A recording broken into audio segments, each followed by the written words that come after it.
talk a little bit about this movie. I'm going to let you talk about it. Oh my God, Return to Magnificent Seven. That's my favorite movie, and this is my favorite man that I ever worked with. I'm telling you, Yul Brynner was something else. I mean, he was the king, and there's no doubt about that. Yes. We're playing poker one day, and well, Claude Akins, of course, was in it with me. Warren Oates, that are good friends. They've done Laramies and wagon trains with me forever. So, and we were shooting in Alicante, Spain, and we'd go into Yul's trailer and drink and play poker all day long when we weren't working. So anyway, I had two pair. Everybody dropped out except Yule, and he called me, and I put him down. I said, two pair, and he said, three kings, and I said, beats me, and he drops two kings down, and I said, wait a minute.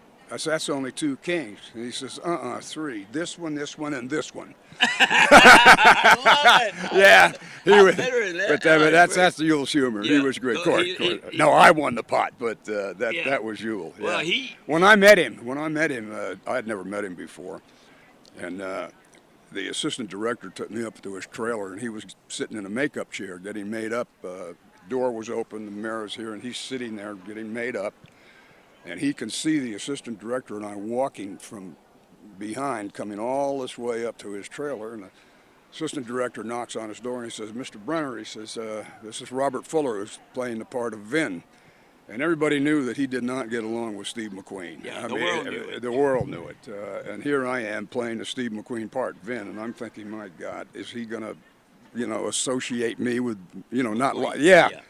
So anyway, I'm kind of nervous about meeting him, and the guy says, Mr. Brynner, this is Robert Fuller playing the part of Vin, and he doesn't turn around, but he's looking at me in the mirror, and there's dead silence for probably 30 seconds. Doesn't say anything, just looks at me, and I think, oh boy, here it comes. And he finally says, do you drink? And I thought, do I drink? Does he drink? Doesn't he like drinks? Should I drink? Shouldn't I not drink? Yeah. And this is all going through my mind, and I figured, what the heck, honesty is the best policy, and I said, yeah, I drink. Dead silence, I swear, for 30 seconds again. Not a word. I thought, uh-oh, I've messed up bad. And then he says, do you play poker? And I cracked a smile. I said, yeah, I play poker. And he turned around and grabbed me. He said, come on in, Pally. Pulled me in, but fell on the ground in his trailer right there. We walked out of that trailer about 3 hours later, and we killed a bottle of Johnny Walker Black. Oh, my God. Yeah. Well, it sounded like you had a good time. Oh, God, we got along so good. Had so much fun. Yeah. I had a marvelous time with him. Okay. Any question, I want to ask you, any question you throw at any of the stars stand out in your mind? Any question? Yeah, one that they couldn't answer. Yeah, that's the one. That's the one. That's the one. Any question? I had Jack Palance on a panel once, and I asked him why Anthony Quinn played the boxer in the Requiem for a Heavyweight when he did it on TV. Yeah. Well, actually, that's not the way I phrased it. I said, why didn't you do the boxer in the film version? Because you did it on the live television version. And it was wonderful. And he says, well, I don't know. You know that voice. Yeah. He says, who did play that part? And I said, well, Anthony Quinn did. He said, that's right. And he was very good in it. I don't know. That just always stuck in my mind. It's not so much the questions. It may be just some of the people that I've interviewed. Like George Montgomery was really a wonderful guy to interview. A lot of history there. And he didn't take himself seriously. He always played these serious guys in the movies, but he wasn't that way at all. And so it just, so it's not so much the questions, but the people. Yeah. Well, listen, I want to thank you for taking this time to visit with me, my friend. Absolutely. Always good to see you again. Absolutely. And thanks for being on Crossroads Live. We appreciate you. And thanks for being here again this year at the Spirit of the Cowboy. I'm glad they had me back. Thank you, Donna, for getting this guy. All right, we'll be right back. We are all students in the School of Big Storms. We have learned what happens when governments, families, and communities aren't prepared for hurricanes. Now, scientists say a changing climate may mean more frequent and violent storms, and we need to act before the next big storm hits. to prepare and protect families and communities and restore the natural defense system, the wetlands and forests that protect us all from high water and winds.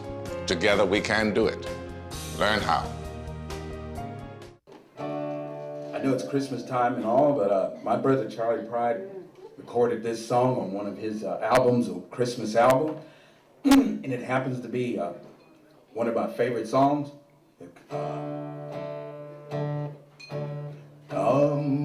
They told me, a newborn king to see, our finest gifts we bring, to lay before the king,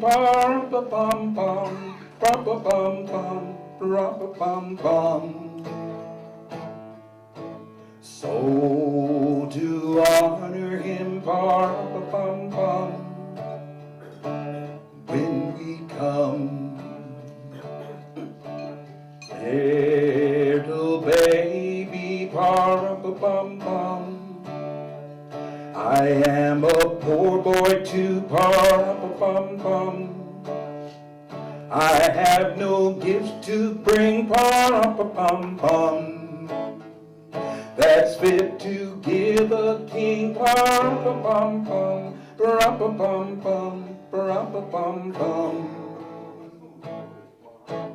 shall I play for you,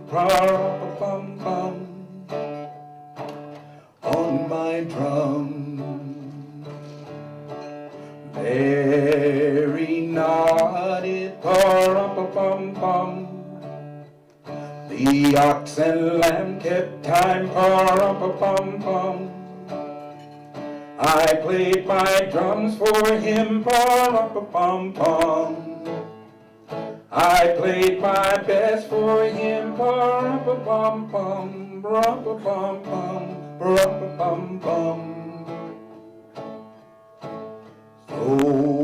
to honor him, on my drum.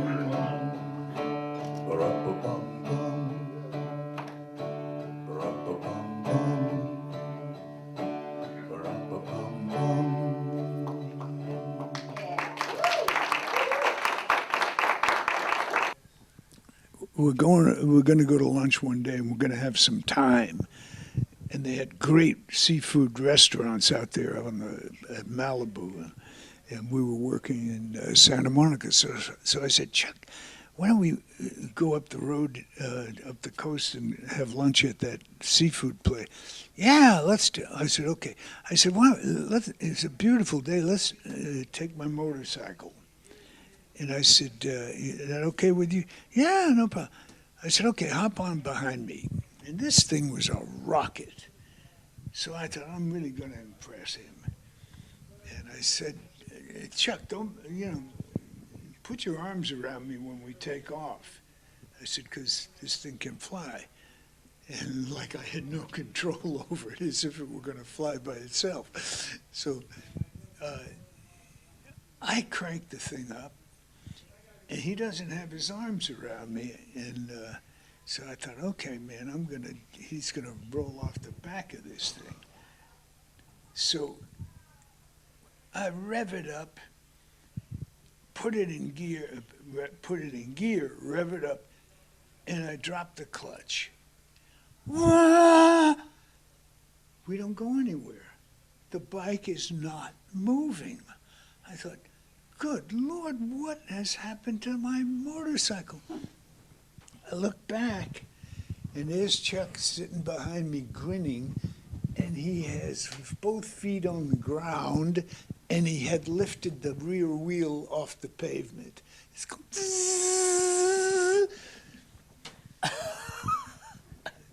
was Chuck Carter. That was his sense of humor, huh? Yeah. He had a great sense of humor. I'll tell you what, I would like to do is have you read something that you would like from your book, if you can. Well, the thing is, I hadn't thought about that, but this book here, this is, well, you're familiar with this. Yes, I mean, yeah. Harrison Ford, Sly Stallone, Ernie Borgnine, they've all endorsed this book, and it is going to be a movie. I've finished the screenplay, and I'm right in the process right now of having it budgeted, and I've got some people in California who are really interested. So we're working on it. The other thing, and I can't even begin without giving it some thought what I would read from that. But this book, I did read a bit of it before the back cover of this book because it's so unusual. Could I read that? Be my pleasure. Yeah, because it tells what the title is: "The Days of the Harbinger." Lots of folks, I'm surprised, don't know. They say, "Oh yeah, Harbinger, I've heard of it, but I don't really, what does it really mean?" Well, the word is basically harbinger is a messenger, but it can be a person. It's someone, a herald, who comes to announce something that is going to come. So John the Baptist was a harbinger for Jesus, telling that this Messiah, this Savior, is coming. A flower, the first flower that blooms after winter, could be called a harbinger of spring. When you see that flower, it means spring is coming. So that's what a harbinger is. So I had the idea for this book 15 years ago. Shows you how the subconscious works. I thought, man, this is a really unique idea for a book. I couldn't make it work. I just had the idea, but I tried. I wrote about 10, 15 pages of notes, could not make it work. That went on for months. Every once in a while, I'd think about it. And finally, I thought, forget about it. I put it away. And for 15 years, I did not think about it consciously. Then about 2 years ago, I wanted to write something. I had a couple of ideas running around. This thing started to pop up again in my mind. I found the notes that I had written, and I started to read them. And as I was reading those notes that were 15 years old, it was as if a coin had dropped in my head, and I suddenly knew how to tell the story. The whole thing was there. It had all happened subconsciously over that period of time, and this is what it's about. Can one man change the way the entire world thinks? Johnny Grant is a world-famous movie star with a passionate social conscience and a gift of clairvoyance. Intensely discontent with man's inhumanity to man, contemptuously critical of corruption in government, greed, selfishness, he's convinced the human race is headed for self-destruction. Depressed by an insistent awareness of his impotence to effect the changes he feels would improve life for all of us, he hungers for power, ultimate power. Filming in Australia, he inexplicably vanishes without a trace. It's instant news worldwide. A turbulent national manhunt ensues. 3 days later, he returns with an unbelievable explanation. Realizing the fantastic nature of his story and lacking evidence, he refuses to be put in the position of convincing anyone. Is what he says true or not. Midst of media frenzy, his fame and influence explode in controversy. Will it bring him the power he craves? My goodness. Intriguing. I love it. I love it. This is it. You don't put this sucker down, man, once you start it. It will, and every time you think you got it figured out, you find out you're wrong. Oh, I love stories like that. We are all students in the school of big storms. We have learned what happens when governments, families, and communities aren't prepared for hurricanes. Now, scientists say a changing climate may mean more frequent and violent storms, and we need to act before the next big storm hits to prepare and protect families and communities and restore the natural defense system, the wetlands and forests that protect us all from high water and winds. Together we can do it. Learn how.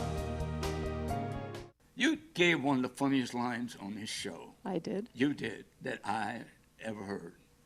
And I asked you to tell me how you met Mr. Cord, and you said to me, he stalked me.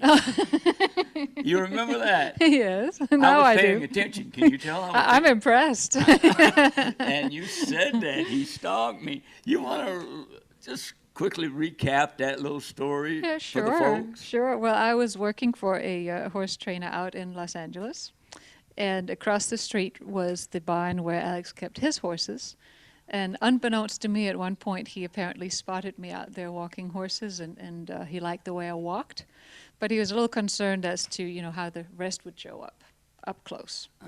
So he started bringing his African safari binoculars to the barn, and he would hide behind whatever was convenient when he spotted me, and he'd look at me through binoculars. And it's actually kind of creepy, when I tell it like that, but it was... It does, but his intentions were good, though. I don't know if he intended to marry me, but that's the way it ended up. So I always felt that we missed out on a huge opportunity, when we got married, because we should have called the Inquirer so that we could have been front page news, and it would have said, "I married my stalker." And that was a pet dream of mine that hasn't come true. Yeah, it's sad, really. I love the story. Quite sad. I love the story.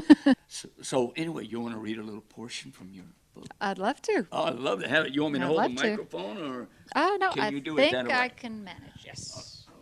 All right, so this was one of our, there's a lot of different kinds of experiences on a riding safari like this. It could be scary, it can be fun, it could be exciting, and this one had a little bit of everything.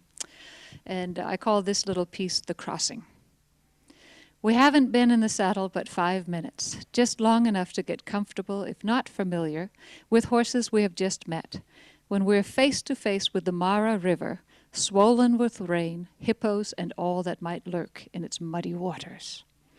Tristan, which is our guide, has decided our introductory ride shall cross the river and take in the territory across from our camp.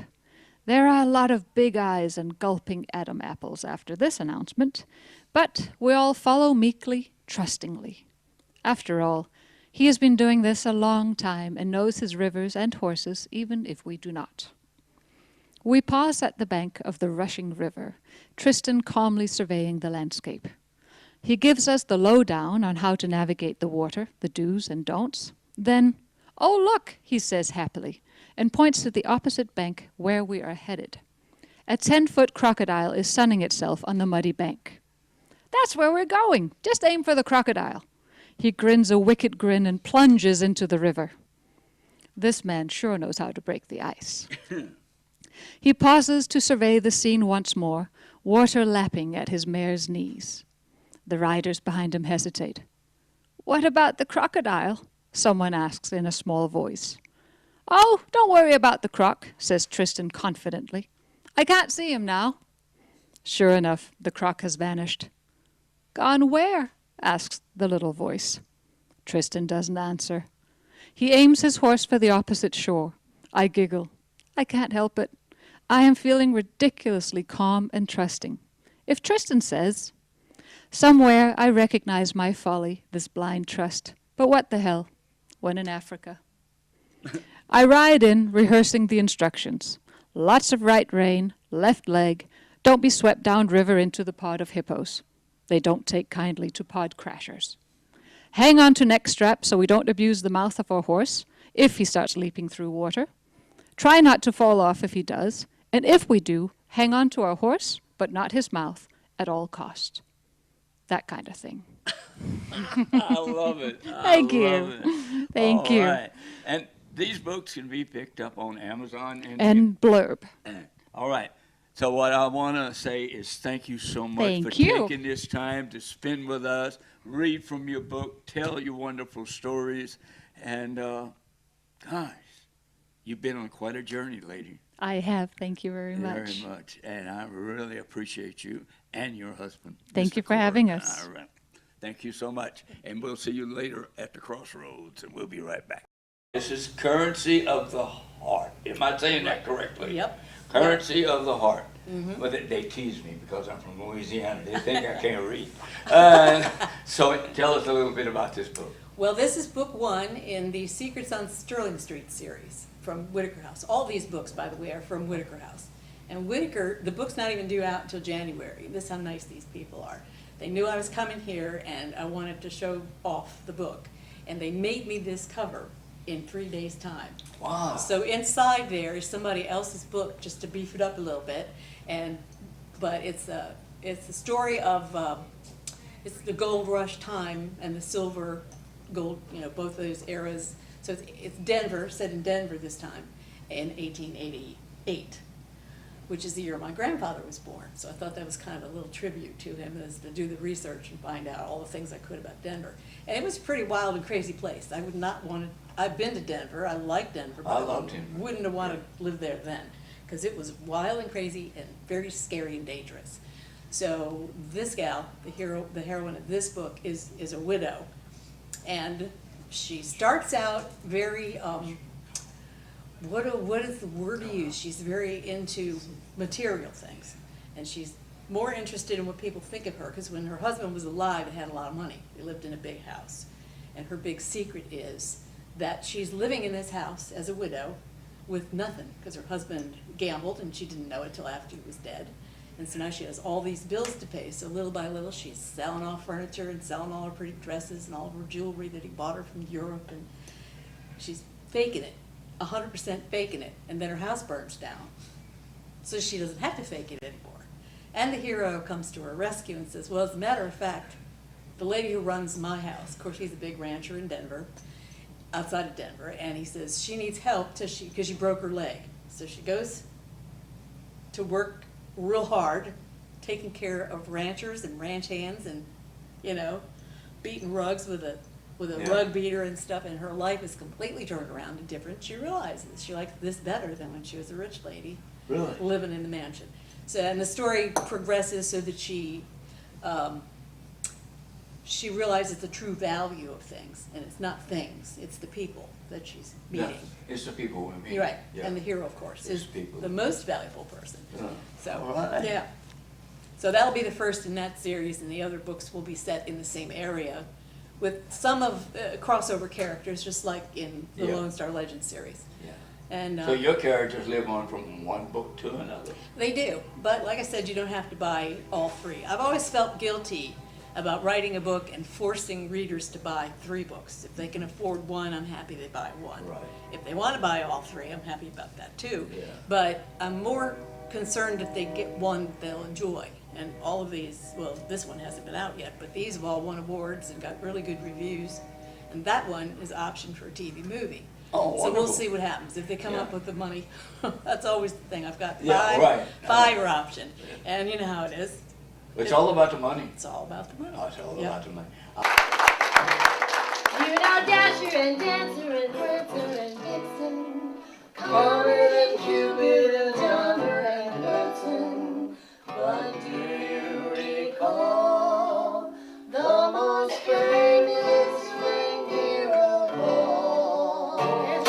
Rudolph the red-nosed reindeer. Now sing it like Jesus. Had a very shiny nose, and if you ever saw It was the it, recruiting technique. you would even say it goes.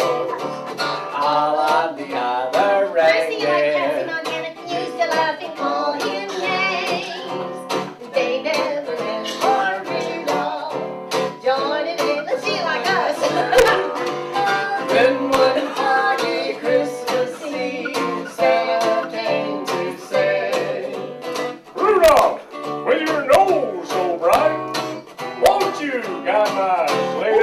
and how the reindeer loved him as they shouted out with glee, ho, ho, ho, Rudolph the red-nosed reindeer. Come on.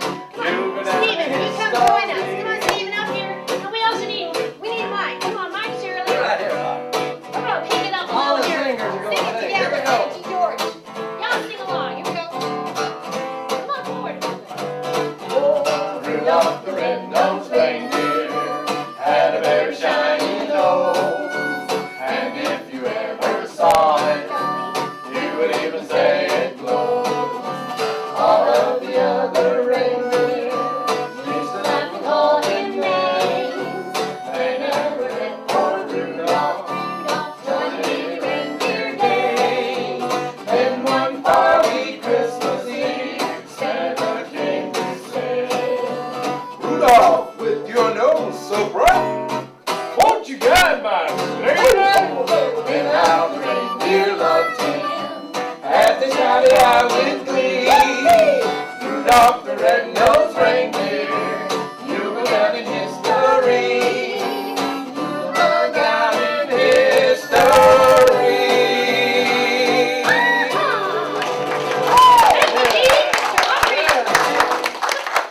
So, till we meet again, good luck, God bless, and we'll see you at the Crossroads.